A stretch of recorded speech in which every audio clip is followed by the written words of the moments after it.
Vamos a modificar aquí los parámetros de la función logarítmica para que veas el comportamiento y sus transformaciones de la gráfica. Bueno, ya vimos que la base, observa la ecuación, la base si es mayor a 1 va a ser una función creciente, pero si es un número mayor a 0 y menor que 1 sería una función decreciente. Bien, vamos a dejar por lo pronto que la base valga 2 unidades. Logaritmo de base 2 de x. Ok, fíjate bien, vamos a mover primero este parámetro de aquí. Observa qué es lo que le pasa a la función.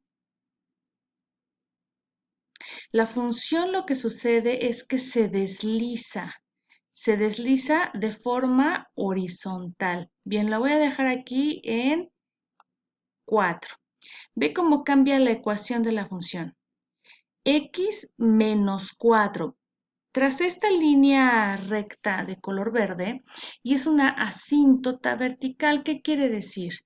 Observa, voy a regresar un momento aquí en 0. La función no pasa hacia la parte de las x negativas. Entonces, como no pasa, hay una asíntota donde la gráfica se va a acercar infinitamente a esta asíntota, pero sin llegar a cruzarla. Entonces, esta asíntota se encuentra cuando está escrita nuestra función de esta forma, obsérvala, logaritmo de base 2 de x. Pero cuando ya tiene aquí un valor, por ejemplo, de 2, la asíntota se recorre 2 unidades. Fíjate bien, observa la ecuación aquí. X menos 2, la asíntota se ubica en más 2. X igual a menos a 4, aquí la asíntota se ubica en x igual a 4, pero nuestra función como queda escrita, x menos 4. Ahora vamos con la parte negativa, que sea menos 5. La asíntota donde se ubica en menos 5, pero la ecuación como se escribió, x más 5. Entonces quiere decir que hay un desplazamiento horizontal y los desplazamientos horizontales se colocan dentro del paréntesis con el signo contrario. ¿De acuerdo? Ok, veamos cómo cambia. La asíntota se ubica en menos 7, ¿de acuerdo? Y la ecuación queda x más 7. Bien, entonces ya vimos que para que existan transformaciones horizontales, la asíntota es la que cambia exactamente, nos dice dónde se encuentra la asíntota, en 3, pero aquí se coloca nuestra ecuación con signo contrario. Bien, la dejo aquí en 0. Ahora vamos a ver qué pasa cuando altero este número, de aquí, el número c. Fíjate bien qué pasó. Nuestra función tuvo un reflejo en el eje de y. Exactamente se dibuja igualita, observa.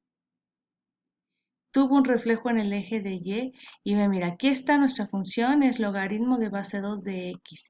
Pero ¿qué pasa si yo muevo este? Quedaría logaritmo de base 2 de menos x. Entonces, cuando se le coloca un signo negativo a la x, aquí en el argumento, entonces se refleja en el eje de y la función. Bien, lo voy a dejar aquí en 1. ¿Y qué pasa si muevo yo por último este? Donde se genera el reflejo, en el eje de las x.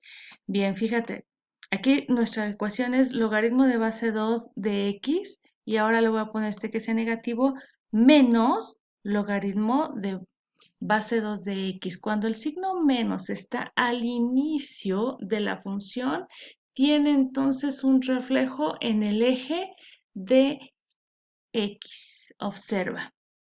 Te dejo este archivo para que lo puedas manipular y te apoyes en él para poder responder la página 60 de tu antología.